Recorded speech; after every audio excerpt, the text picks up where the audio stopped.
Okay, price the lord. ಕೇಳಿಸ್ತಾ ಇದೆಯಾ? ಎಲ್ಲರಿಗೂ ಕೇಳಿಸ್ತಾ ಇದೆಯಾ? ಓಕೆ. ದೀಕ್ಷಾಸ್ಥಾನದ 2 ಭಾಗವನ್ನು ನಾವು ಆಲ್ರೆಡಿ ತಿಳ್ಕೊಂಡಿದ್ವಿ. ಇದು 3ನೇ ಭಾಗ, ದೀಕ್ಷಾಸ್ಥಾನ ಭಾಗ 3. Price the lord. ದೀಕ್ಷಾಸ್ಥಾನ ನಾವು ಏನಕ್ಕೋಸ್ಕರ ಪಡ್ಕೊಳ್ಬೇಕು ಅನ್ನೋದು ಕೂಡ ನಾವು ತಿಳ್ಕೊಳ್ಳೋಣ. ದೀಕ್ಷಾಸ್ಥಾನ ಆ ಒಂದು ಉದ್ದೇಶ ಏನು ಅನ್ನೋದು ಕೂಡ ನಾವು ತಿಳ್ಕೊಳ್ತಾ ಹೋಗೋಣ. ಭೂಮಿಯಲ್ಲಿರುವ ನಾವು ನರಕಕ್ಕೆ ಹೋಗಬಾರದು ಅನ್ನೋ ಕಾರಣಕ್ಕೋಸ್ಕರ ದೇವರು ಸ್ವರ್ಗಕ್ಕೆ, ನನ್ನ ಮಕ್ಕಳು ಸ್ವರ್ಗಕ್ಕೆ ಬರಬೇಕು ಅನ್ನೋ ಕಾರಣಕ್ಕೋಸ್ಕರ ದೀಕ್ಷಾಸ್ಥಾನ ಎಂಬ ಒಂದು ಕೃಪೆಯನ್ನ, ಒಂದು ಉಚಿತವಾದ ಒಂದು ಅವಕಾಶವನ್ನು ಕೊಟ್ಟು ನಮ್ಮೆಲ್ಲರನ್ನ ಪಾಪದಿಂದ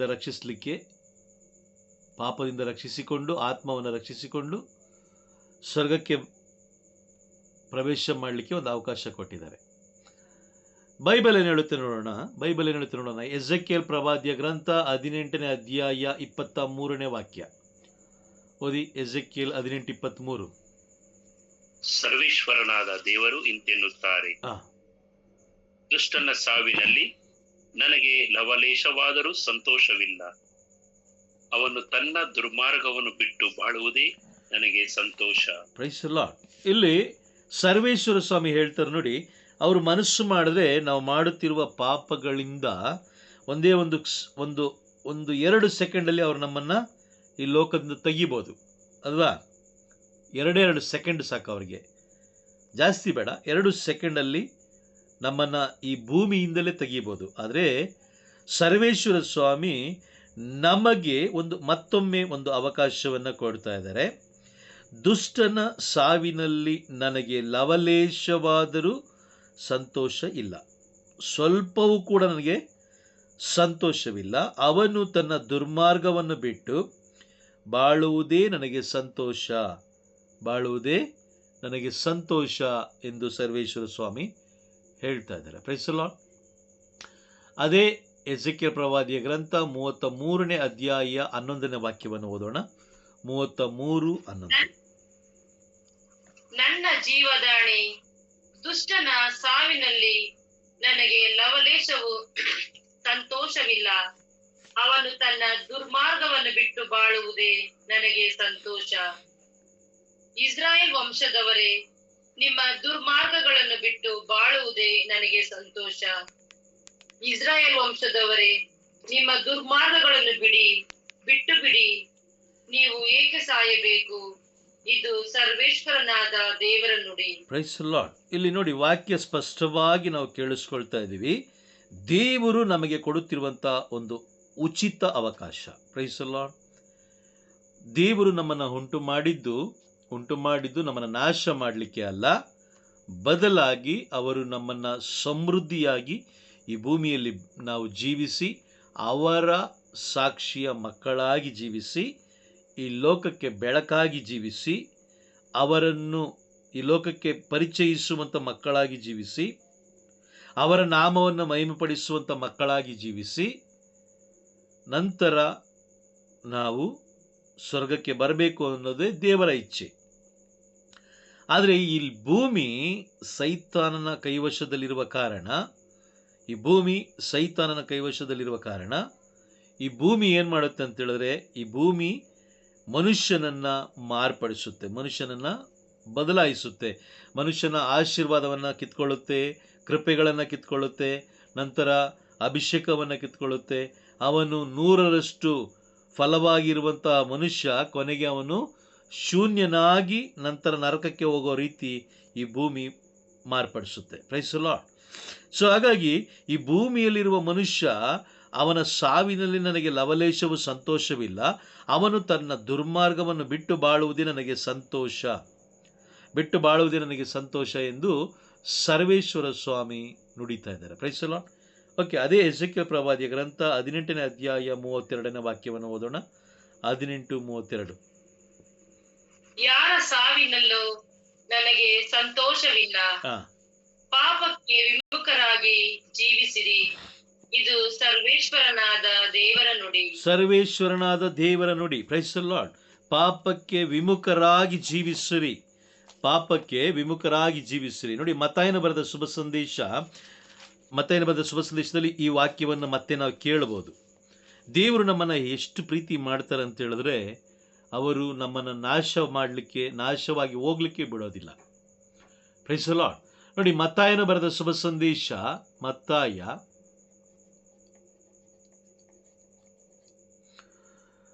4ನೇ ಅಧ್ಯಾಯ 17ನೇ ವಾಕ್ಯದಲ್ಲಿ ನೀವು ನೋಡ್ಬೋದು. 17ನೇ ವಾಕ್ಯದಲ್ಲಿ ಪ್ರಭು ಯೇಸು ಕ್ರಿಸ್ತರು ಬೋಧಿಸಲಿಕ್ಕೆ ಪ್ರಾರಂಭ ಮಾಡಿದಾಗ ಅವರು ನುಡಿದಂತಹ ಮೊದಲನೆಯ ವಾಕ್ಯ ಹೀಗಿದೆ. Price the lord. 17ನೇ ವಾಕ್ಯವನ್ನು ಓದೋಣ. 4:17. ಅಂದಿನಿಂದ ಯೇಸು, ಪಶ್ಚಾತ್ತಾಪಪಟ್ಟು ಪಾಪಕ್ಕೆ ವಿಮುಖರಾಗಿರಿ, ದೇವರಿಗೆ ಅಭಿಮುಖರಾಗಿರಿ, ಸ್ವರ್ಗ ಸಾಮ್ರಾಜ್ಯ ಸಮೀಪಿಸಿತು ಎಂಬ ಸಂದೇಶವನ್ನು ಬೋಧಿಸತೊಡಗಿದರು. ಪಾಪಕ್ಕೆ ವಿಮುಖರಾಗಿರಿ, ದೇವರಿಗೆ ಅಭಿಮುಖರಾಗಿರಿ, ಸ್ವರ್ಗ ಸಾಮ್ರಾಜ್ಯ ಸಮೀಪಿಸಿತು ಎಂಬ ಸಂದೇಶವನ್ನು ಬೋಧಿಸತೊಡಗಿದರು. ಅದೇ ಎಜೆಕಿಯೇಲ್ ಪ್ರವಾದಿಯ ಗ್ರಂಥ 18ನೇ ಅಧ್ಯಾಯ 32ರಲ್ಲಿ ನೋಡಿ, ಅಲ್ಲೂ ಕೂಡ ಪಾಪಕ್ಕೆ ವಿಮುಖರಾಗಿ ಜೀವಿಸಿರಿ. Praise the Lord. ಒಂದು ಆತ್ಮನು ನಾಶವಾಗಿ ಹೋಗಬಾರ್ದು. ಮತ್ತಾಯನ ಬರೆದ ಶುಭ ಸಂದೇಶ 18ನೇ ಅಧ್ಯಾಯ 14ನೇ ವಾಕ್ಯ. ಮತ್ತಾಯ 18:14 ಓದೋಣ. ಅಂತೆಯೇ ಈ ಚಿಕ್ಕವರಲ್ಲಿ ಒಬ್ಬನೂ ಕೂಡ ಕಳೆದು ಹೋಗಬಾರದು, ಇದೇ ಸ್ವರ್ಗದಲ್ಲಿರುವ ನನ್ನ ತಂದೆಯ ಚಿತ್ತ. Price the lord. ಮತ್ತಾಯನ ಬರೆದ ಶುಭ ಸಂದೇಶ 18ನೇ ಅಧ್ಯಾಯ 14ನೇ ವಾಕ್ಯದಲ್ಲಿ. ಹಾಗಾಗಿ ಒಬ್ಬರು ನಾಶವಾಗಿ ಹೋಗಬಾರ್ದು ಎಂಬುದು ಸ್ವರ್ಗದಲ್ಲಿರುವ ತಂದೆಯ ಚಿತ್ತ. ಈ ಭೂಮಿಯಲ್ಲಿ ನೋಡಿ, ನಾವು ನಾಶವಾಗಿ ಹೋದ್ರೆ ಸಾಕು ಅಂತ ಕಾಯ್ತಾ ಇದ್ದಾರೆ. ತುಂಬ ಜನ ಕಾಯ್ತಾರೆ ಅಲ್ವಾ?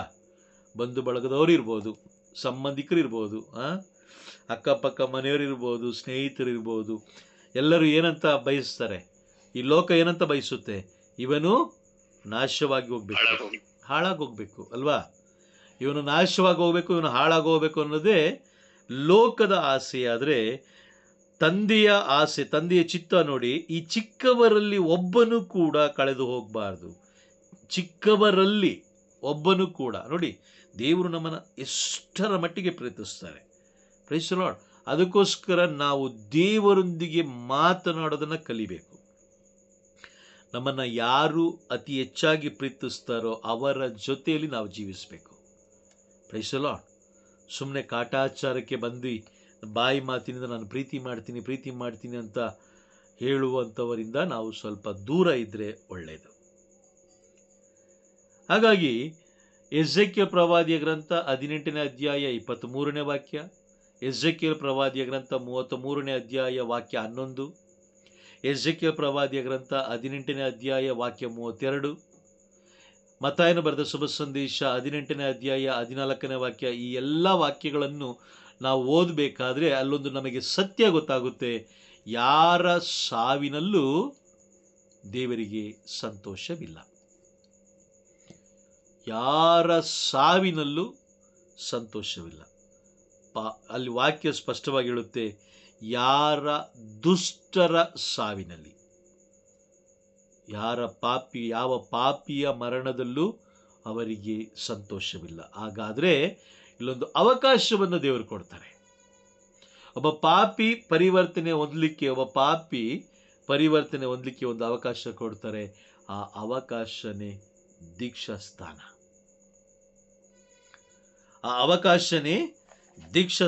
Price the lord.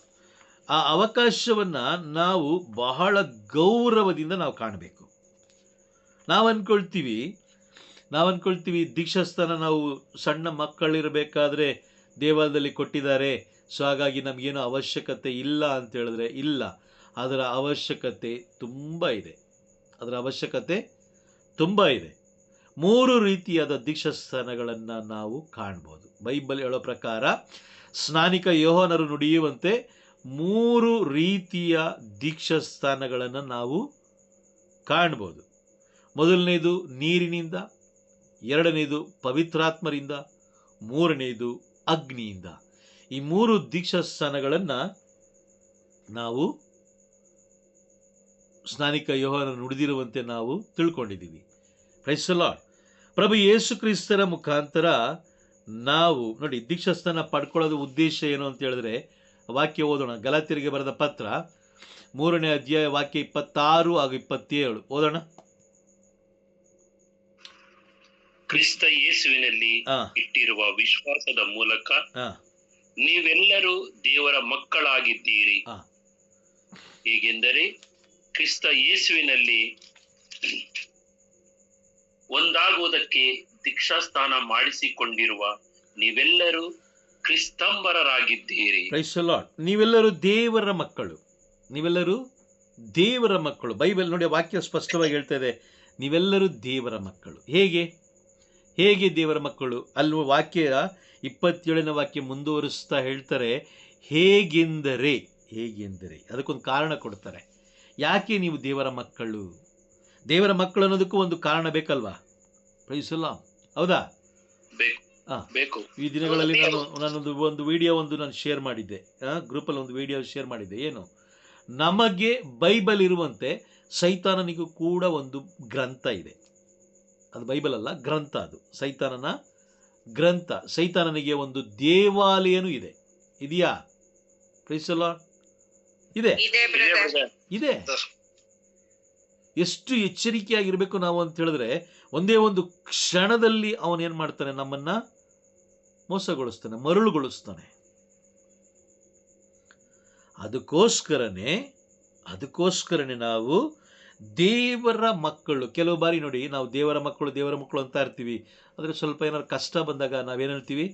ನಾನು ನಿಜವಾಗ್ಲೂ ದೇವರ ಮಗುನ, ನಾನು ಇಷ್ಟೆಲ್ಲ ಪ್ರಾರ್ಥನೆ ಮಾಡ್ತೀನಿ, ಇಷ್ಟೆಲ್ಲ ವಾಕ್ಯ ಓದ್ತೀನಿ, ಇಷ್ಟೆಲ್ಲ ಒಳ್ಳೇದು ಮಾಡ್ತೀನಿ, ಒಳ್ಳೆಯದೇ ಆಲೋಚನೆ ಮಾಡ್ತೀನಿ, ಬೇರೆಯವರಿಗೆ ಒಳ್ಳೆಯದೇ ಬಯಸ್ತೀನಿ. ಆದರೆ ಯಾಕೆ ನನಗೆ ಇಷ್ಟು ಕಷ್ಟ? ಯಾಕೆ ಇಷ್ಟು ನೋವು? ಯಾಕೆ ಇಷ್ಟು ವೇದನೆ? Praise the Lord. ಯಾಕೆಂದರೆ ನೀವು ದೇವರ ಮಕ್ಕಳು. ನೋಡಿ, ಮತ್ತಾಯನ ಬರೆದ ಶುಭ ಸಂದೇಶ 5ನೇ ಅಧ್ಯಾಯ ವಾಕ್ಯ 11 ಓದೋಣ.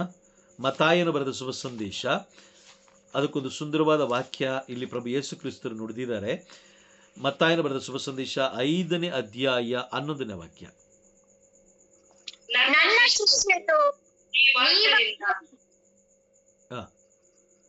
ನನ್ನ ಶಿಷ್ಯರು ನೀವಾದ್ದರಿಂದ ಜನರು ನಿಮ್ಮನ್ನು ಧಿಕ್ಕರಿಸುವರು, ಹಿಂಸಿಸುವರು, ಅನ್ಯಾಯವಾಗಿ ಇಲ್ಲ ಸಲ್ಲದನ್ನು ನಿಮ್ಮ ಮೇಲೆ ಹೊರಿಸುವರು. ಆಗ ನೀವು ಭಾಗ್ಯವಂತರು. ನೋಡಿ, ನಾವು ದೇವರ ಮಕ್ಕಳು ಅಂದ ತಕ್ಷಣ ಈ ಎಲ್ಲ ಕಾರ್ಯಗಳು ನಮ್ಮ ಜೀವನದಲ್ಲಿ ನಡೆಯುತ್ತೆ. ನಿಮ್ಮನ್ನು ಧಿಕ್ಕರಿಸ್ತಾರೆ. ತಿನ್ನೋ ವಿಷಯದಲ್ಲಿ, ಕುಡಿಯೋ ವಿಷಯದಲ್ಲಿ, ನೀವು ಸಂತೋಷ ಪಡೋ ವಿಷಯದಲ್ಲಿ ಅವರು ನಿಮ್ಮನ್ನು ಧಿಕ್ಕರಿಸೋದಿಲ್ಲ. ಅವರು ನಿಮ್ಮನ್ನು ಧಿಕ್ಕರಿಸೋದು ಯಾವಾಗ ಅಂತ ಹೇಳಿದ್ರೆ, ನೀವು ಯಾವಾಗ ದೇವರ ಮಕ್ಕಳಾಗಿ ಮಾರ್ಪಡ್ತೀರೋ, ಯಾವಾಗ ನೀವು ದೇವರ ಮಕ್ಕಳಾಗಿ ಬದಲಾಗ್ತೀರೋ, ಆಗ ಅವರು ನಿಮ್ಮನ್ನು ಧಿಕ್ಕರಿಸ್ತಾರೆ, ಹೀಯಾಳಿಸ್ತಾರೆ, ಹಿಂಸಿಸ್ತಾರೆ ಕೂಡ. ಅನ್ಯಾಯವಾಗಿ ಇಲ್ಲ ಸಲ್ಲದನ್ನು ನಿಮ್ಮ ಮೇಲೆ ಹೊರಿಸ್ತಾರೆ. Price the lord. ಕಳೆದ ವರ್ಷ ಮಣಿಪುರಲ್ಲಿ ಏನಾಯಿತು ಅಲ್ವಾ? ಎಷ್ಟೋ ಕೊಲೆಗಳಾಯಿತು. ಆಂಧ್ರ ಪ್ರದೇಶದಲ್ಲಿ ಈಗಲೂ ಕೂಡ ಏನು ಮಾಡ್ತಾ ಇದ್ದಾರೆ? ಕೊಲೆಗಳು ಮಾಡ್ತಾ ಇದ್ದಾರೆ. ಯಾಕೆ? ಕಾರಣ ಏನು? ಅವರಲ್ಲಿ ದುಡ್ಡಿದೆ, ಅವರ ಮನೆ ಚೆನ್ನಾಗಿದೆ, ಅವ್ರ ಹತ್ರ ಬೈಕ್ ಇದೆ ಅಂತನಾ? ಇಲ್ಲ, ಅವರು ನಿಜವಾದ ಏಕದೇವರನ್ನು ಆರಾಧಿಸುತ್ತಿರುವ ಕಾರಣ, ಅವರು ದೇವರ ಮಕ್ಕಳಾಗಿರುವ ಕಾರಣ. ವಾಕ್ಯ ಸ್ಪಷ್ಟವಾಗಿ ಹೇಳ್ತಾ ಇದೆ, ನೀವೆಲ್ಲರೂ ಕ್ರಿಸ್ತ ಯೇಸುವಿನಲ್ಲಿ ಇಟ್ಟಿರುವ ವಿಶ್ವಾಸದ ಮುಖಾಂತರ ದೇವರ ಮಕ್ಕಳಾಗಿದ್ದೀರಿ. ಹೇಗೆಂದರೆ ನೋಡಿ, ಅಲ್ಲಿ ವಾಕ್ಯ ಹೇಳ್ತಾರೆ, ಹೇಗೆಂದರೆ ಕ್ರಿಸ್ತ ಯೇಸುವಿನಲ್ಲಿ ಒಂದಾಗುವುದಕ್ಕೆ ನೀವು ದೀಕ್ಷಾಸ್ಥಾನ ಮಾಡಿಸಿಕೊಂಡಿರುವ ನೀವೆಲ್ಲರೂ ಕ್ರಿಸ್ತಾಂಬರರು. ನೀವು ಯೇಸು ಸ್ವಾಮಿ ಜೊತೆಯಲ್ಲಿ ಒಂದಾಗಬೇಕು ಅಂತ ಹೇಳಿದ್ರೆ ಏನು ಮಾಡ್ಕೊಳ್ಬೇಕಿಲ್ಲಿ? ದೀಕ್ಷಾ ಸ್ಥಾನವನ್ನು ಪಡ್ಕೊಳ್ಬೇಕು. ದೀಕ್ಷಾಸ್ಥಾನವನ್ನು ಪಡ್ಕೊಳ್ಳೇಬೇಕು. ಅದು ಯಾವುದು? 3 ರೀತಿಯಾದ ದೀಕ್ಷಾಸ್ಥಾನವನ್ನು ನೀವು ಪಡ್ಕೊಂಡ್ರೆ ಮಾತ್ರ ಪ್ರಭು ಯೇಸು ಕ್ರಿಸ್ತರ ಮಗನಾಗಿ ಮಗಳಾಗಿ ಜೀವಿಸಲಿಕ್ಕೆ ಸಾಧ್ಯ. ನೀರಿನಿಂದ ಮಾತ್ರ ನಾನು ದೀಕ್ಷಾಸ್ಥಾನ ತಗೊಂಡು ನಾನು ಯೇಸು ಸ್ವಾಮಿ ಮಗಳು ಅಥವಾ ಮಗನು ಅಂತ ಹೇಳಿದ್ರೆ ಖಂಡಿತವಾಗ್ಲೂ ಸಾಧ್ಯನೇ ಇಲ್ಲ, ಖಂಡಿತವಾಗ್ಲೂ ಸಾಧ್ಯ ಇಲ್ಲ. Praise the Lord. ಅರ್ಥ ಆಗ್ತಾ ಇದೆಯಾ ನಿಮ್ಗೆ?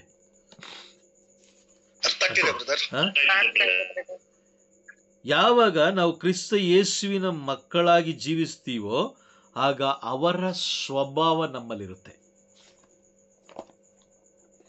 ಅವರ ಸ್ವಭಾವ ನಮ್ಮಲ್ಲಿರುತ್ತೆ. ನೋಡಿ, ರೋಮನರಿಗೆ ಬರೆದ ಪತ್ರ 8ನೇ ಅಧ್ಯಾಯದಲ್ಲಿ 8ನೇ ಅಧ್ಯಾಯಕ್ಕೆ ಹೋಗೋಣ. ರೋಮನರಿಗೆ ಬರೆದ ಪತ್ರ 8ನೇ ಅಧ್ಯಾಯದಲ್ಲಿ ಕೆಲವು ವಾಕ್ಯಗಳನ್ನು ನಾವು ನೋಡೋಣ. Price the lord. 8ನೇ ಅಧ್ಯಾಯ, ಓಕೆ, 8ನೇ ವಾಕ್ಯವನ್ನು ಓದಿ. 8ನೇ ಅಧ್ಯಾಯ 8ನೇ ವಾಕ್ಯ. ಶರೀರ ಸ್ವಭಾವಕ್ಕೆ ಅನುಸಾರವಾಗಿ ನಡೆಯುವವರು ದೇವರನ್ನು ಮೆಚ್ಚಿಸಲು ಸಾಧ್ಯವೇ ಇಲ್ಲ. ವಾಕ್ಯ ಸ್ಪಷ್ಟವಾಗಿ ಹೇಳ್ತದೆ, ಶರೀರ ಸ್ವಭಾವಕ್ಕೆ ಅನುಸಾರವಾಗಿ ನಡೆಯುವವರು ದೇವರನ್ನು ಮೆಚ್ಚಿಸಲು ಸಾಧ್ಯವಿಲ್ಲ. ಆ 9ನೇ ವಾಕ್ಯವನ್ನು ಓದೋಣ. 9.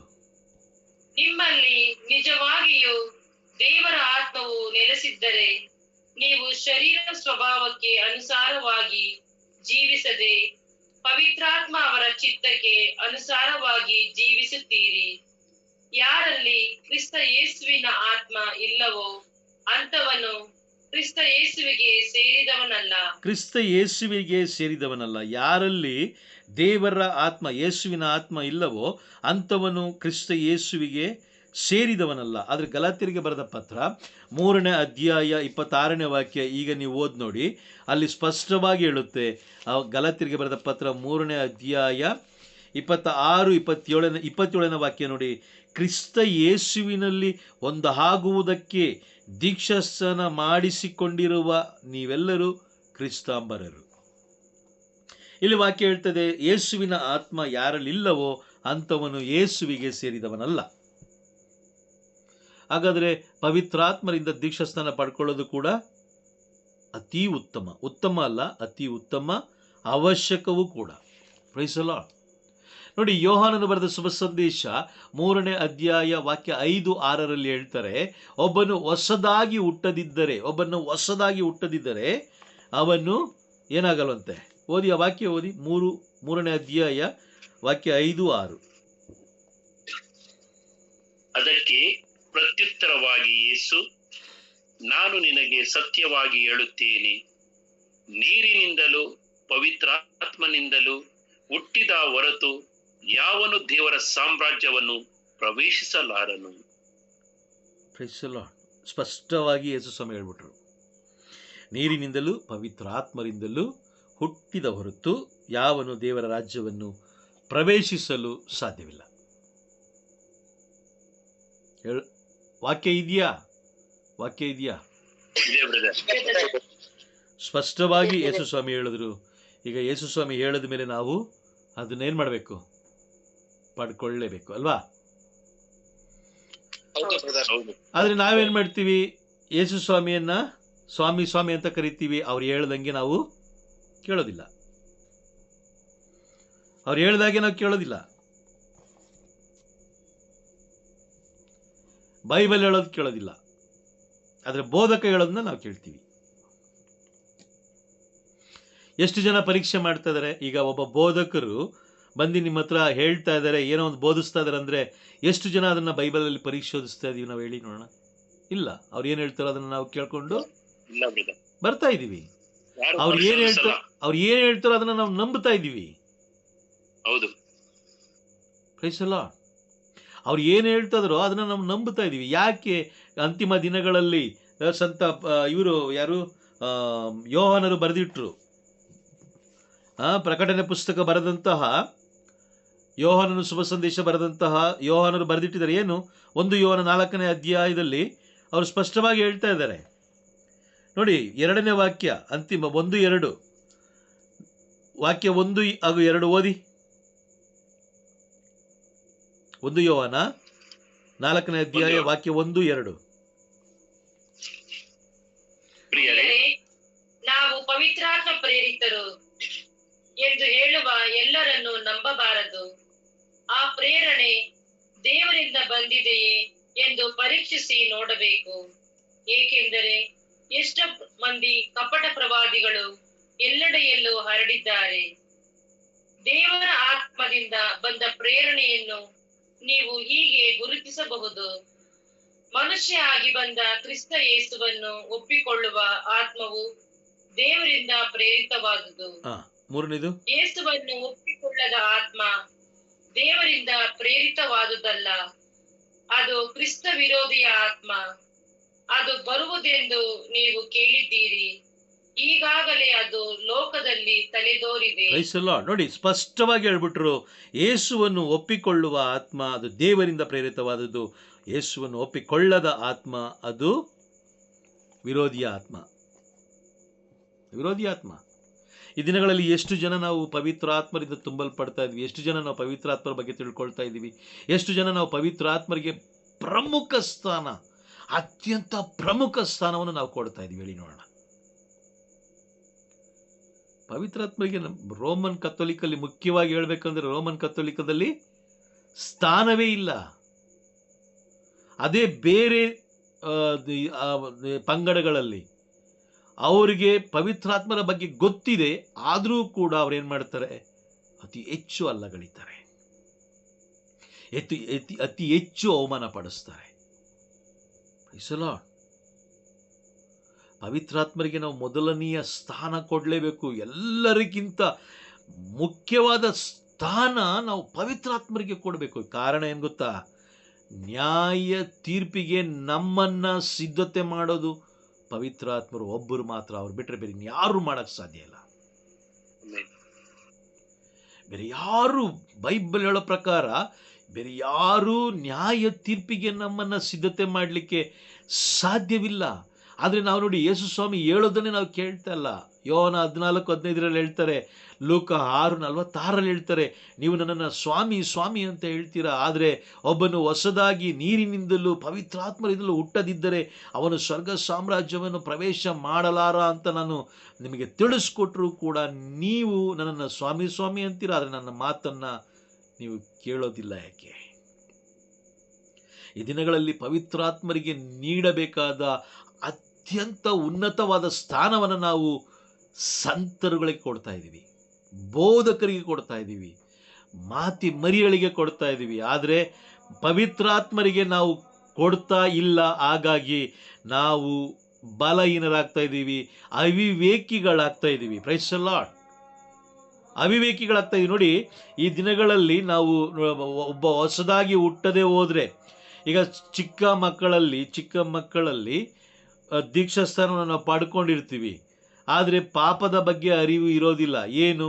ಮದ್ಯಪಾನ ಮಾಡೋದು, ಧೂಮಪಾನ ಮಾಡೋದು, ಮೋಸ ಮಾಡೋದು, ವಾಕ್ಯವನ್ನು ವಿರೋಧಿಸೋದು, ಪವಿತ್ರಾತ್ಮನ ತಿರಸ್ಕಾರ ಮಾಡೋದು, ದೇವಾಲಯದಲ್ಲಿ ಒಳಗಡೆ ಹೋಗಿ ಕುಳಿತುಕೊಳ್ಬೇಕು, ದೇವಾಲಯದಲ್ಲಿ ಹೇಗೆ ಆರಾಧಿಸಬೇಕು, ಅತ್ಯಂತ ಪರಿಶುದ್ಧವಾದ ಸ್ಥಳ ಯಾವುದು, ಅತಿ ಪರಿಶುದ್ಧವಾದ ಸ್ಥಳ ಯಾವುದು, ಅತ್ಯಂತ ಪರಿಶುದ್ಧವಾದ ಸ್ಥಳದಲ್ಲಿ ನಾವು ಹೇಗಿರಬೇಕು, ಪರಿಶುದ್ಧವಾದ ಸ್ಥಳದಲ್ಲಿ ನಾವು ಹೇಗಿರಬೇಕು, ವಾಕ್ಯ ಬೋಧಿಸ್ಬೇಕಾದ್ರೆ ನಾವು ಏನು ಮಾಡಬೇಕು, ಸ್ತುತಿ ಮಾಡಬೇಕಾದ್ರೆ ನಾವು ಏನು ಮಾಡಬೇಕು, ದೇವರನ್ನು ಯಾವ ರೀತಿ ನಾವು ಆರಾಧಿಸಬೇಕು, ಆ ಸ್ಥಳದಲ್ಲಿ ನಾವು ಯಾವ ರೀತಿ ವರ್ತಿಸಬೇಕು ಅನ್ನೋದು ಎಲ್ಲವನ್ನು ಪಾಪದ ಅರಿವಿನ ಬಗ್ಗೆ ಕಂಪ್ಲೀಟಾಗಿ ತಿಳಿದಿದ್ರೆ ಮಾತ್ರ ಅವನಿಗೆ ನಾವು ದೀಕ್ಷಾ ಸ್ಥಾನವನ್ನು ಕೊಡಬೇಕು. ಇಲ್ಲಾಂದರೆ ನಾವು ಕೊಡಲಿಕ್ಕೆ ಹೋಗಬಾರ್ದು. Praise the Lord. ಅರ್ಥ ಆಗ್ತಾ ಇದೆಯಾ? ನೋಡಿ, ಈ ದಿನಗಳಲ್ಲಿ ಚಿಕ್ಕ ವಯಸ್ಸಿನಲ್ಲಿ ನಾವು ನೀರಿನಿಂದ ದೀಕ್ಷಾಸ್ಥಾನ ಪಡ್ಕೊಂಡು, ಆದರೆ ಈ ದಿನಗಳಲ್ಲಿ ನಮ್ಮ ಮಕ್ಕಳು ನೋಡಿದ್ದೀರಾ, ದೇವಾಲಯದಲ್ಲಿ ಯಾವ ರೀತಿ ವರ್ತಿಸ್ತಾ ಇದ್ದಾರೆ, ದೇವರು ವಾಸಿಸುವ ಸ್ಥಳದಲ್ಲಿ ಯಾವ ರೀತಿ ವರ್ತಿಸ್ತಾ ಇದ್ದಾರೆ, ಪವಿತ್ರಾತ್ಮರಿಗೆ ಎಷ್ಟು ಸ್ಥಳ ಕೊಟ್ಟಿದ್ದಾರೆ. ಯಾಕೆ ನಮ್ಮ ಕ್ರೈಸ್ತರು ಮದ್ಯಪಾನ ಮಾಡ್ತಾ ಇದ್ದಾರೆ? ಯಾಕೆ ನಮ್ಮ ಕ್ರೈಸ್ತರು ಧೂಮಪಾನ ಮಾಡ್ತಾ ಇದ್ದಾರೆ? ಅದು ಎಲ್ಲಿ? ಚರ್ಚ್ ಆವರಣದಲ್ಲಿ ಅವರು ಧೂಮಪಾನ ಮಾಡ್ತಾರೆ, ಮದ್ಯಪಾನ ಮಾಡ್ತಾರೆ, ಮೋಸ ಮಾಡ್ತಾರೆ, ಬೇರೆಯವರಿಗೆ ಮೋಸ ಮಾಡ್ತಾರೆ. ಆ ಮೋಸ ಮಾಡಿರುವಂಥ ದುಡ್ಡಿನಿಂದ ಅವರು ದೇವಾಲಯಕ್ಕೆ ಹಣ ಕೊಡ್ತಾರೆ. ಎಷ್ಟೋ ಜನ ಬಡ್ಡಿ ಕೊಟ್ಟು ಬಡ್ಡಿ ಜೀವನ ನಡೆಸ್ತಾ ಇದ್ದಾರೆ. ಎಷ್ಟೋ ಜನ ಬೇರೆಯವರಿಂದ ಬಡ್ಡಿಗೋಸ್ಕರ ತನ್ನ ಮನೆಗಳನ್ನು ಮಠಗಳನ್ನು ಕಸಿದುಕೊಂಡಿರೋದು ಕೂಡ ನಾವು ನೋಡ್ತಾ ಇದ್ದೀವಿ. ಎಷ್ಟೋ ಜನ ವಸ್ತುಗಳನ್ನು ತಗೊಂಡು ಮನೆಯಿಂದ ಬಡ್ಡಿ ಕೊಟ್ಟಿಲ್ಲ ಅನ್ನೋ ಕಾರಣಕ್ಕೆ ವಸ್ತುಗಳನ್ನು ತಗೊಂಡು ಬಂದು ಮನೆಗೆ ಇಟ್ಕೊಂಡಿದ್ದಾರೆ. ಯಾಕೆ? ಇವ್ರಿಗೆಲ್ಲ ದೀಕ್ಷಾಸ್ಥಾನ ಹೇಗೆ, ಏನು ಕೆಲಸ ಮಾಡ್ತಾ ಇದೆ ಅವರಿಗೆ ದೀಕ್ಷಾಸ್ಥಾನ ಅಂದರೆ ಇದರ ಅರ್ಥ ಏನು? ಅಲ್ಲಿ ಮರೆ ಮಾಚ್ತಾ ಇದ್ದಾರೆ. Praise the Lord. ಪವಿತ್ರ ಆತ್ಮರಿಂದ ಮರೆ ಮಾಚ್ತಾ ಇದ್ದಾರೆ. ಯಾಕಂದರೆ ಪವಿತ್ರ ಆತ್ಮರಿಂದ ನೀವು ದೀಕ್ಷಾಸ್ಥಾನವನ್ನು ಪಡ್ಕೊಂಡಿದ್ದೇ ಆದರೆ, ಪ್ರಭು ಯೇಸು ಕ್ರಿಸ್ತರು ನುಡಿಯುವಂತೆ ನೀವು ದೀಕ್ಷಾಸ್ಥಾನ ಪಡಿಕೊಂಡಿದ್ದೇ ಆಗಿದ್ರೆ ನೋಡಿ, ಯೋಹಾನನು ಬರೆದ ಶುಭ ಸಂದೇಶ 16ನೇ ಅಧ್ಯಾಯ 8ನೇ ವಾಕ್ಯದಲ್ಲಿ, 16ನೇ ಅಧ್ಯಾಯ 8ನೇ ವಾಕ್ಯದಲ್ಲಿ ಪಾಪದ ಬಗ್ಗೆ, ನ್ಯಾಯ ನೀತಿಯ ಬಗ್ಗೆ, ಅಂತಿಮ ತೀರ್ಪಿನ ಬಗ್ಗೆ, ಈ ಲೋಕದ ಜನರು ತಾಳಿದ ತಪ್ಪು ಭಾವನೆಗಳನ್ನು ಪವಿತ್ರಾತ್ಮರು ಮನವರಿಕೆ ಮಾಡಿಕೊಡ್ತಾರೆ. ನೀನು ಮಾಡೋ ಪಾಪ ಎಲ್ಲ ಮಾಡಿಬಿಟ್ಟು ನೀನು ಸ್ವರ್ಗಕ್ಕೆ ಹೋಗ್ತೀನಿ, ದೇವಾಲಯವನ್ನು ಅವಮಾನಪಡಿಸಿ ದೇವಾಲಯಕ್ಕೆ ಬರದೆ ಸ್ವರ್ಗಕ್ಕೆ ಹೋಗ್ತೀನಿ ಅಂತ ಹೇಳಿದ್ರೆ ಖಂಡಿತವಾಗ್ಲೂ ಸಾಧ್ಯ ಇಲ್ಲ. ಸ್ವರ್ಗಕ್ಕೆ ಹೋಗ್ಲಿಕ್ಕೆ ರೆಕಮೆಂಡೇಶನ್ ಸಾಧ್ಯ ಇಲ್ಲ. Praise the lord. ಪವಿತ್ರಾತ್ಮರಿಗೆ ನಾವು ಮೊದಲನೆಯ ಸ್ಥಾನವನ್ನು ನಾವು ಕೊಡಲೇಬೇಕು. ಇದೆಲ್ಲ ನಾವು ಎಲ್ಲಿ ತಿಳ್ಕೊಳ್ತೀವಿ ಅಂತ ಹೇಳಿದ್ರೆ ಬೈಬಲ್ ಓದೋದ್ರಿಂದ. ಬೈಬಲ್ ಓದಬೇಕು. ನಾವು ಮುಖ್ಯವಾಗಿ ಬೈಬಲ್ ಓದಬೇಕು. ಕುಟುಂಬ ಸಮೇತವಾಗಿ ಕುಳಿತುಕೊಂಡು ಓದಬೇಕು. ಗಂಡ ಹೆಂಡತಿ ಇಬ್ಬರು ಕುಳಿತುಕೊಂಡು ಓದಬೇಕು. ಗಂಡ ಹೆಂಡತಿ ಮಕ್ಕಳು ಸಮೇತ ಕುಳಿತುಕೊಂಡು ಓದಬೇಕು. ಗಂಡ ಹೆಂಡತಿ ಮಕ್ಕಳು ಹಿರಿಯರಿದ್ದರೆ ಹಿರಿಯರು ಅಥವಾ ಸ್ನೇಹಿತರಿದ್ದರೆ ಸ್ನೇಹಿತರು ಎಲ್ಲರೂ ಕೂಡ ದೇವರ ವಾಕ್ಯವನ್ನು ಓದುವಾಗ ಪವಿತ್ರಾತ್ಮರು ವಾಕ್ಯಗಳ ಮುಖಾಂತರ ನಿಮಗೆ ತಿಳಿಸ್ಕೊಡ್ತಾರೆ. ವಾಕ್ಯಗಳ ಮುಖಾಂತರ ತಿಳಿಸ್ಕೊಡ್ತಾರೆ. Praise the Lord. ಬೈಬಲ್ ಓದೋದು ಹೇಗೆ ಅನ್ನೋದು ಕೂಡ ನಮಗೆ ಮೊದಲು ತಿಳ್ಕೊಳ್ಬೇಕು. ನಾವೇನು ಮಾಡ್ತಾ ಇದೀವಿ? ತಿಳ್ಕೊಳ್ತಲ್ಲ. ಏನೋ ಒಂದು ವಾಕ್ಯ ನೋಡಿ, ಬೈಬಲ್ ಬೆಳಗ್ಗೆ ಹೊತ್ತು ತಂದೆ ತಾಯಿಗಳು ಹೇಳ್ತಾರೆ ಬೈಬಲ್ ಓದ್ಬಿಟ್ಟು ಹೋಗೋ ಅಂತ ಹೇಳ್ತಾರೆ. ನಾವೇನು ಮಾಡ್ತೀವಿ? ಬರ್ತೀವಿ, ಹಿಂಗೆ ಓಪನ್ ಮಾಡ್ತೀವಿ, ಹಿಂಗೆ ಎಲ್ಲಿ ಸಿಗುತ್ತೋ ಮಧ್ಯದಲ್ಲಿ ಹಿಂಗೆ ಓಪನ್ ಮಾಡ್ತೀವಿ. ಹಿಂಗೆ ಸಿಕ್ಬಿಟ್ಟು ಯಾವುದೋ ಒಂದು ಸಣ್ಣದು ವಾಕ್ಯ ಓದ್ಬಿಟ್ಟು ನಾವು ಹೋಗ್ತೀವಿ. ಬೈಬಲ್ ಓದಬೇಕಾದ್ರೆ ಮುಖ್ಯವಾಗಿ ಹೇಳ್ತೀನಿ ನೋಡಿ, ಮುಖ್ಯವಾಗಿ ಬೈಬಲ್ ಓದಬೇಕಾದ್ರೆ ದೇವರು ಏನು ಮಾತಾಡಿದರೋ ಅದನ್ನು ನಾವು ಓದಬೇಕು. ನಾವು ಸೈತಾನ ಏನು ಮಾತಾಡ್ತಾ ಇದನೋ ಅದನ್ನು ಕೂಡ ಓದಿ ನಾವೇನು ಮಾಡ್ತೀವಿ? ಆಮೇನ್ ಅಂತ ಅಂಗೀಕಾರ ಮಾಡ್ಕೊಳ್ತೀವಿ. ಆಮೇನ್ ಅಂದ್ರೆ ಏನು? ಹಾಗೇ ಆಗಲಿ ಅಲ್ವಾ? ಹೌದು.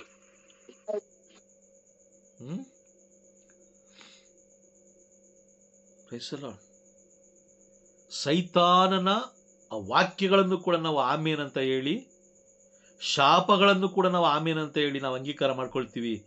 ನಾವು ಏನು ಅಂಗೀಕಾರ ಮಾಡ್ಕೊಳ್ತೀವೋ ಅದು ನಡೆದೇ ನಡೆಯುತ್ತೆ. ಹಾಗಾಗಿ ನೀವು ಪಡ್ಕೊಳ್ಬೇಕಾದ್ರೆ ಆಶೀರ್ವಾದವನ್ನು ಪಡ್ಕೊಳ್ಬೇಕೇ ಹೊರತು ಶಾಪನಲ್ಲ. ಈ ಶಾಪಕ್ಕೂ ಆಶೀರ್ವಾದ ಹೆಂಗೆ ಕಂಡುಹಿಡಿಯೋದು ಅಂತ ಹೇಳಿದ್ರೆ ವಿವೇಕ. ಮನುಷ್ಯನಿಗೆ ವಿವೇಕ ತುಂಬ ಮುಖ್ಯ. ಯಾರೋ ಹೇಳಿದ್ರು ಅಂತ ಹೇಳಿ ನಾವೇನಾದರೂ ಅವ್ರು ಹೇಳ್ದಂಗೆ ಕೇಳ್ತಾ ಹೋದರೆ ವಾಕ್ಯ ಸ್ಪಷ್ಟವಾಗಿ ಹೇಳುತ್ತೆ. ರೋಮನರಿಗೆ ಬರೆದ ಪತ್ರ 1ನೇ ಅಧ್ಯಾಯ ವಾಕ್ಯ 21, 22 ಹಾಗೂ 23 ಓದೋಣ. ಬೇಗ ಓದಿ.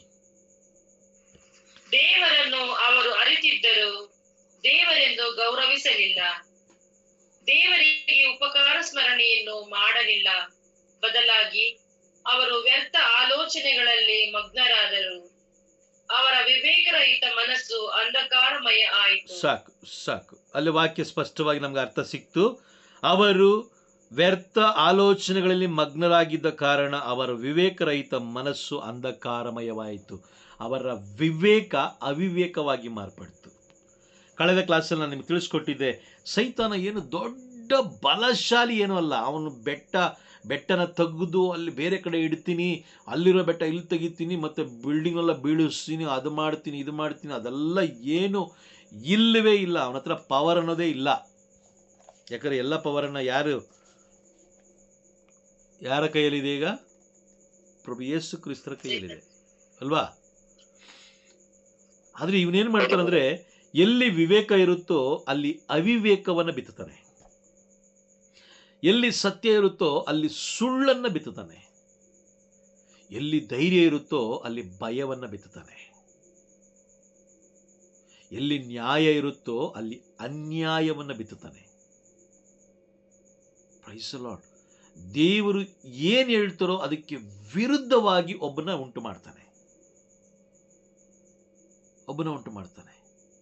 ಈ ದಿನಗಳಲ್ಲಿ ಕಥೋಲಿಕ ಕ್ರೈಸ್ತರು, ಮುಖ್ಯವಾಗಿ ನಮ್ಮ ಮನೆ ಬಗ್ಗೆ ಮಾತಾಡ್ಕೊಳ್ಳೋಣ, ನಾವು ಬೇರೆಯವ್ರ ಬಗ್ಗೆ ಮಾತಾಡೋ ಅವಶ್ಯಕತೆ ಇಲ್ಲ. ಅವ್ರು ಸರಿ ಇಲ್ಲ ನೋಡಿ, ತುಂಬ ಜನ ಅವ್ರು ಸರಿ ಇಲ್ಲ, ಅವ್ರು ಮಾಡ್ತಾರೋದು ಸರಿ ಇಲ್ಲ, ಇವ್ರು ಮಾಡ್ತಾರೋದು ಸರಿ ಇಲ್ಲ ಅಂತ ವಾದ ವಿವಾದ ಮಾಡ್ತಾರೆ. ಯಾರು ಉದಾಹರಣೆಗೆ ಪ್ರೊಟೆಸ್ಟೆಂಟ್ ಸರಿ ಇಲ್ಲ ಅಂತ ಹೇಳ್ತಾರೆ, ಆಮೇಲೆ ರೋಮನ್ ಕಥೋಲಿಕ್ ಸರಿ ಇಲ್ಲ ಅಂತ ಹೇಳ್ತಾರೆ, CSI ಸರಿ ಇಲ್ಲ ಅಂತ ಹೇಳ್ತಾರೆ. ಇವ್ರು ಎಲ್ಲರನ್ನೂ ಆರಾಧಿಸೋದು ಯಾರನ್ನ? ಇವರೆಲ್ಲರೂ ಆರಾಧಿಸೋದು ಯಾರನ್ನ? ನೋಡಿ, ಎಂತ ಮೂರ್ಖತನ ಅಲ್ವಾ? ಹೌದಾ ಇಲ್ಲ? ನಿನಗೆ ಅರಿವಿರುವಂತೆ ಬೈಬಲ್ ಏನು ಹೇಳುತ್ತೋ ಅದರಂತೆ ನೀನು ಜೀವಿಸು.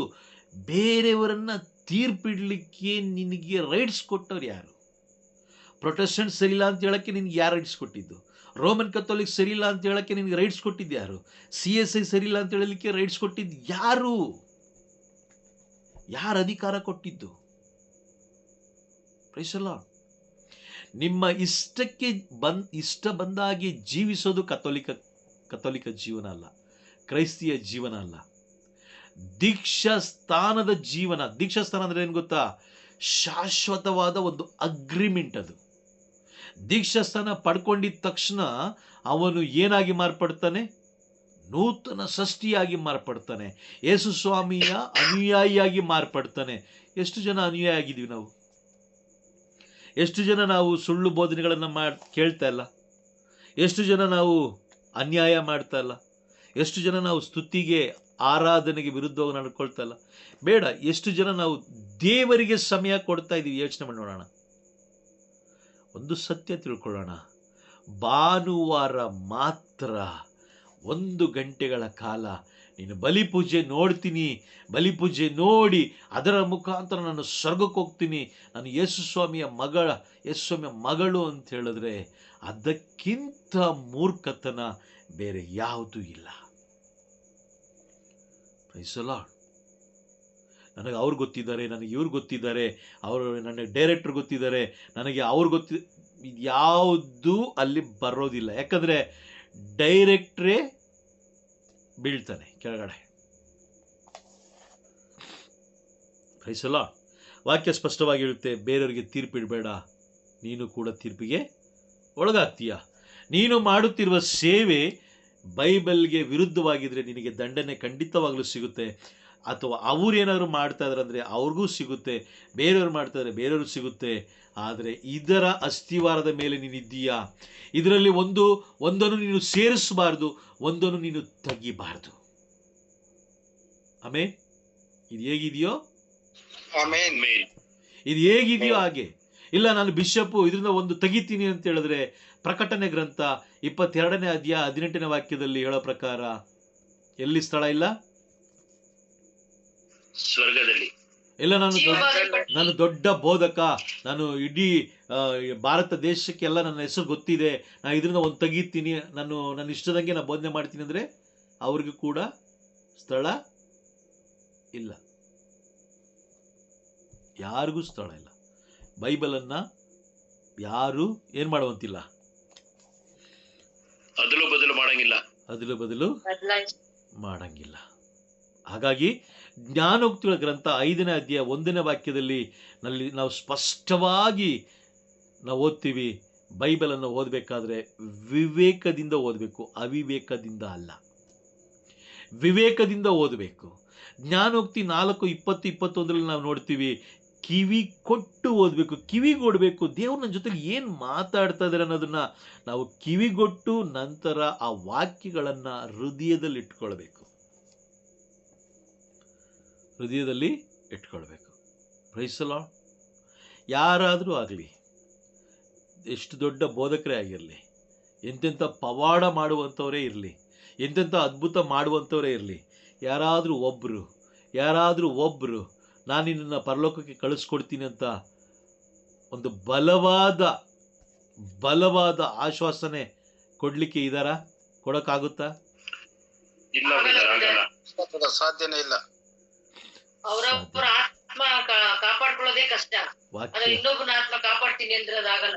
ವಾಕ್ಯ ಸ್ಪಷ್ಟವಾಗಿ ಹೇಳ್ತಾ ಇದೆ 18:23 ಯಾವ ಪಾಪಿಯ ಮರಣದಲ್ಲೂ ಯಾವ ಪಾಪಿಯ ಸಾವಿನಲ್ಲೂ ನನಗೆ ಲವಲೇಶವು ಏನಿಲ್ಲ, ಸಂತೋಷ ಇಲ್ಲ.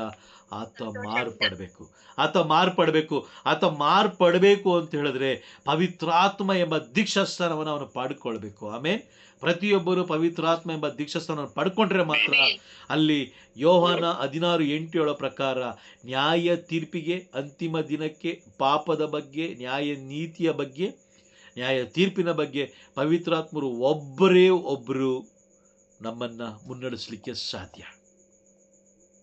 ಪವಿತ್ರಾತ್ಮ ಎಂಬ ದೀಕ್ಷಾಸ್ಥಾನವನ್ನು ನಾವು ಪಡ್ಕೊಳ್ಳದೆ ಹೋದರೆ, ನೂತನ ಸೃಷ್ಟಿ ಆಗದೆ ಹೋದರೆ ಪರಲೋಕ ಪ್ರವೇಶ ಮಾಡಲಿಕ್ಕೆ ಸಾಧ್ಯವಿಲ್ಲ. ಯೋಹಾನನು ಬರೆದ ಶುಭ ಸಂದೇಶ 3ನೇ ಅಧ್ಯಾಯ ವಾಕ್ಯ 5ರಲ್ಲಿ ಇದು ಅಲ್ವಾ, ಅಲ್ಲೇ ವಾಕ್ಯ ಇದೆ. 5:6 ಪ್ರಭು ಯೇಸು ಕ್ರಿಸ್ತರು ಸ್ಪಷ್ಟವಾಗಿ ಹೇಳ್ಬಿಟ್ರು, ನೀರಿನಿಂದಲೂ ಹಾಗೂ ಪವಿತ್ರಾತ್ಮರಿಂದ ಯಾಕೆ ದೀಕ್ಷಾಸ್ಥಾನ ಪಡ್ಕೊಳ್ಬೇಕು ನಾವು ಅಂತ ಹೇಳಿದ್ರೆ, ಪವಿತ್ರಾತ್ಮರನ್ನ ಯಾಕೆ ನಾವು ಅಂಗೀಕಾರ ಮಾಡ್ಕೊಳ್ಳೋದೇ ದೀಕ್ಷಾಸ್ಥಾನ, ಬೇರೆ ನ್ಯಾಯನೂ ಅಲ್ಲ. ಪವಿತ್ರಾತ್ಮರಿಗೆ ಮೊದಲನೆಯ ಸ್ಥಾನ ಕೊಡೋದೇ ದೀಕ್ಷಾಸ್ಥಾನ. ಅದಕ್ಕೇನು ಸ್ಪೆಷಲ್ ಆಗೇನು ನಾವೇನು ಇದು ಮಾಡುವಂಥ ಅವಶ್ಯಕತೆ ಇಲ್ಲ.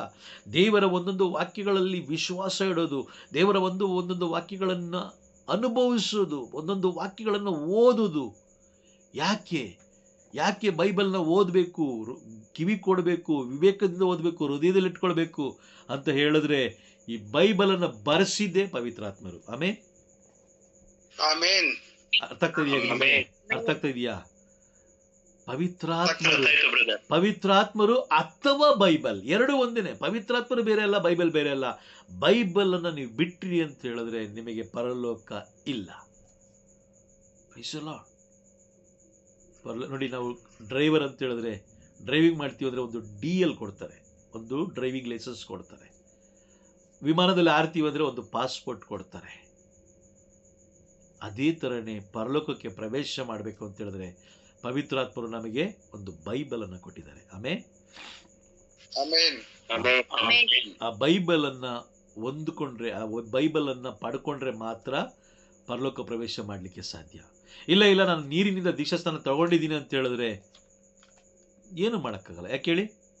ನೀರಿನಿಂದ ದೀಕ್ಷಾಸ್ಥಾನ ಪಡ್ಕೊಂಡವನು ಇವತ್ತು ಕುಡುಕನಾಗಿದ್ದಾನೆ, ನೀರಿನಿಂದ ದೀಕ್ಷಾಸ್ಥಾನ ಪಡ್ಕೊಂಡವನು ಇವತ್ತು ವ್ಯಭಿಚಾರಿಯಾಗಿದ್ದಾನೆ, ನೀರಿನಿಂದ ದೀಕ್ಷಾಸ್ಥಾನ ಪಡ್ಕೊಂಡವನು ಮೋಸಗಾರನಾಗಿದ್ದಾನೆ. ಅವನಿಗೆ ಯಾವುದು ಪಾಪ, ಯಾವುದು ಸುಳ್ಳು, ಯಾವುದು ಮೋಸ, ಯಾವುದು ಗೊತ್ತಾಗ್ತಾ ಇಲ್ಲ. ಯಾಕೆ? ಅಲ್ಲಿ ಪವಿತ್ರಾತ್ಮರಿಲ್ಲ, ಅಲ್ಲಿ ತಿಳಿಸಿಕೊಡುವವರು ಅಲ್ಲಿಲ್ಲ. ಅರ್ಥ ಆಗ್ತಾ ಇದೆಯಾ? ನೀರಿನಿಂದ ದೀಕ್ಷಾಸ್ಥಾನ ಹಾಗೂ ಪವಿತ್ರಾತ್ಮರನ್ನ ಅಂಗೀಕಾರ ಮಾಡಿಕೊಳ್ಳೋದೆ, ನೀವು ರಿಸೀವ್ ಮಾಡ್ಕೊಳ್ಳೋದೆ ದೀಕ್ಷಾಸ್ಥಾನ. ನೀವು ಯಾವಾಗ ಅದನ್ನು ರಿಸೀವ್ ಮಾಡ್ಕೊಳ್ತಿರೋ, ಆ ಪವರ್ನ ರಿಸೀವ್ ಮಾಡ್ಕೊಳ್ತಿರೋ ನೋಡಿ. ಪ್ರೇಷಿತರ ಕಾರ್ಯಕಲಾಪಗಳಲ್ಲಿ ನಾವು ಓದ್ತೀವಿ, ಅಲ್ಲಿ ಎಲ್ಲ ಶಿಷ್ಯರು ಏನು ಮಾಡ್ತಾಯಿದ್ರು, ಅಲ್ಲಿ ಕುಳಿತುಕೊಂಡು ಸ್ತುತಿ ಮಾಡಬೇಕಾದ್ರೆ 2ನೇ ಅಧ್ಯಾಯ 1ನೇ ವಾಕ್ಯ, ಪವಿತ್ರಾತ್ಮರು ಎಲ್ಲ ಪ್ರೇಷಿತರ ಮೇಲೆ ಇಳಿದು ಬರ್ತಾರೆ. ಅವರೆಲ್ಲರೂ ಆ ಆತ್ಮಗಳನ್ನು ರಿಸೀವ್ ಮಾಡ್ಕೊಳ್ತಾರೆ, ಅಂಗೀಕಾರ ಮಾಡ್ಕೊಳ್ತಾರೆ.